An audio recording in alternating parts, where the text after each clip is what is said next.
فرمایا کہ اس کے حضور استغفار کرو، وہ آسمان سے بارشیں نازل کرے گا، تمہیں بیٹے بھی دے گا، تمہیں مال بھی دے گا، لہلہاتے باغ بھی ہوں گے، چلتی نہریں بھی ہوں گی، معیشت کا پہیہ چل جائے گا اگر تم اللہ سے ڈرنے والے بن جاؤ گے۔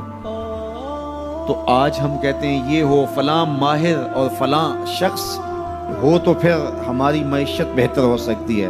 اللہ نے کہا استغفار کرنا سیکھ لو، میں تمہارے لیے رحمتوں کے دروازے کھول دوں گا، رحمتوں کے در کشادہ کر دوں گا، پیچیدگیاں ختم ہو جائیں گی، مشکلیں آسان ہونے لگیں گی اگر تم اللہ سے ڈرنا سیکھ جو، اس کے حضور استغفار کرنا سیکھ جاؤ۔ اور اگر تم ایسا نہیں کرو گے تو تمہارے اوپر نیچے سے عذاب نازل ہوگا۔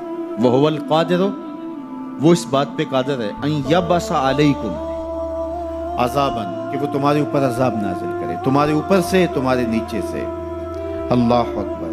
اوپر کا عذاب کیا ہے کہ آسمان سے پتھر برسیں، نیچے کا عذاب کیا ہے زلزلے آئیں، یا پھر زمین فصل دینا چھوڑ جائے، زمین بنجر ہو جائے، یہ نیچے کا عذاب ہے۔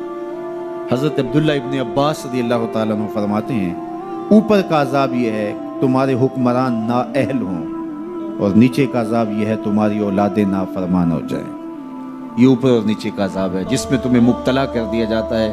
یہ کب ہوتا ہے؟ جب تم اللہ کے حکموں کے نافرمان ہو جاؤ۔ جب چند لوگ اللہ کے نافرمان ہو جاتے ہیں تو پھر ان چند لوگوں کو انفرادی اذیتوں میں اور مشکلات اور پیچیدگیوں میں مبتلا کیا جاتا ہے۔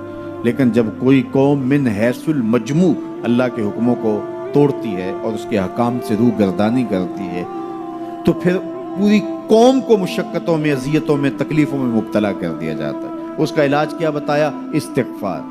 حضرت نوح علیہ السلام نے جو اپنی قوم سے کہا تمہیں مال بھی ملے گا، تمہیں دولت بھی ملے گی، تمہیں بیٹے بھی ملیں گے، سرسبز جو ہے وہ باغات بھی نصیب ہوں گے، ان کی شاخیں پھلوں سے لدی ہوئی ہوں گی، چلتی ہوئی نہریں اور برستی ہوئی بارش، ساون کے نچڑتے ہوئے بادل، اور ماحول کی خنکیاں اور خوبصورتیاں اور جمال اور لہلہاتے ہوئے سبزے، اور تمہارے اوپر ہر طرح کی عنایات برسیں گی اگر تم اللہ سے ڈرنا سیکھ جاؤ گے اور اللہ کے حضور استغفار کرنا سیکھ جاؤ گے، تمہیں خوشحال اور خوبصورت زندگی عطا کر دی جائے گی۔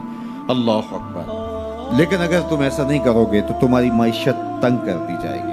استغفار کریں، تقوی کے خوگر ہو جائیں، شکر کرنے کی عادت ڈالیں۔ جو شکر کرتے ہیں اللہ تعالیٰ ان کو اور زیادہ عطا فرماتا ہے، دنیا میں بھی اور آخرت میں بھی۔ اس طرح دوسروں کی پریشانیاں دور کریں، اللہ آپ کی پریشانیاں دور کرے گا۔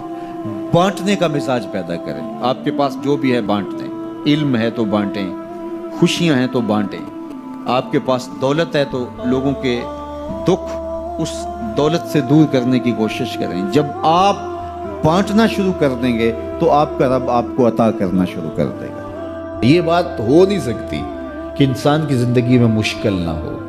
جب انسان کو پیدا کیا گیا تھا، اس کا خمیر گویا گیا تھا، تو 39 دن تک اس کے خمیر پر مٹی جو گوندی گئی تھی انسان بنانے کے لیے، اس پر 39 دن دکھوں کی بارش ہوئی تھی اور ایک دن خوشیوں کا می برسا تھا۔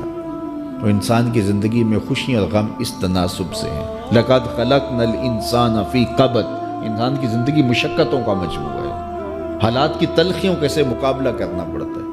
لیکن حالات مشکل ہو جائیں تو ان سے نکلنے کا راستہ کیا ہے؟ تو سنیے قرآن کیا کہتا ہے، وَمَن يَتَّقِ اللَّهَ يَجْعَلْ لَهُ مَخْرَجًا وَيَرْزُقْهُ مِنْ حَيْثُ لَا يَحْتَسِبُ، جو اللہ سے ڈرنے لگ جاتا ہے، تقوی اختیار کر لیتا ہے، تو پھر اللہ تعالیٰ جل شانہ اس کے لیے مخرج پیدا کر دیتا ہے، یعنی اس مصیبت سے نکلنے کے اللہ راستے دیتا ہے۔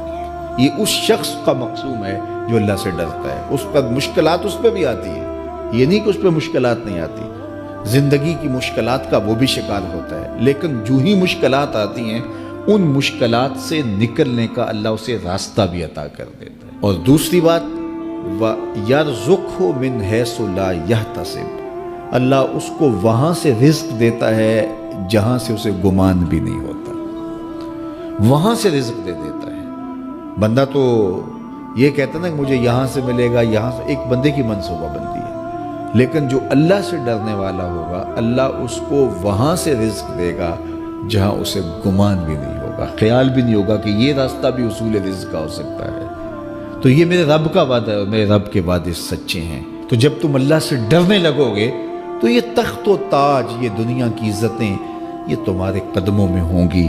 اس سے ڈرنے کا نتیجہ ہے جو تمہارا رب تمہیں عطا فرمائے گا۔ حضرت عمر رضی اللہ تعالیٰ عنہ کی خدمت میں ایک شخص آیا، اس نے کہا میرے ہاں اولاد نہیں ہے، تو آپ نے کہا استغفار پڑھا کرو۔ ایک دوسرا شخص آیا کہ صاحب بارشیں نہیں ہوتی، فرمایا استغفار پڑھا کرو۔ تیسرا شخص حاضر خدمت ہوا اور کہا کہ ہمارے ہاں قحط کا عالم ہے، فرمایا کہ استغفار پڑھا کرو۔ تو کوئی پاس بیٹھا تھا، اس کے اٹھ کے جانے کے بعد کہا کہ مختلف لوگ مختلف سوال لے کر آئے اور آپ نے ایک ہی جواب دیا کہ استغفار پڑھا کرو۔ تو کہا میں نے اپنی طرف سے تھوڑا دیا، یہ تو میرے رب کا فرمان ہے۔ کہا وہ کیسے؟ کہا سورہ نوح پڑھو، فَقُلْتُ اسْتَغْفِرُوا رَبَّكُمْ۔ حضرت نوح علیہ السلام نے اپنی قوم سے کہا کہ اپنے رب کے حضور استغفار کیا کرو، اِنَّهُ كَانَ غَفَّارًا۔ اس کا نتیجہ کیا ہے؟ جب تم استغفار کرو گے تو وہ تمہارے گناہ بخش دے گا۔ ایک تو فائدہ اس کا یہ ہوگا، وَيُرْسِلِ السَّمَاءَ عَلَيْكُمْ مِدْرَارًا، آسمان سے موسلادھار بارشیں بھی برسیں گی، وَيُمْدِدْكُمْ بِأَمْوَالٍ وَبَنِينَ، اور اللہ تمہیں استغفار کی برکت سے مالا مال بھی کر دے گا، وَبَنِينَ، اور تمہیں بیٹے بھی عطا کرے گا، وَيَجْعَلْ لَكُمْ جَنَّاتٍ وَيَجْعَلْ لَكُمْ أَنْهَارًا، تمہیں باغ بھی عطا کرے گا اور تمہیں چلتی ہوئی نہریں بھی عطا فرمائے گا۔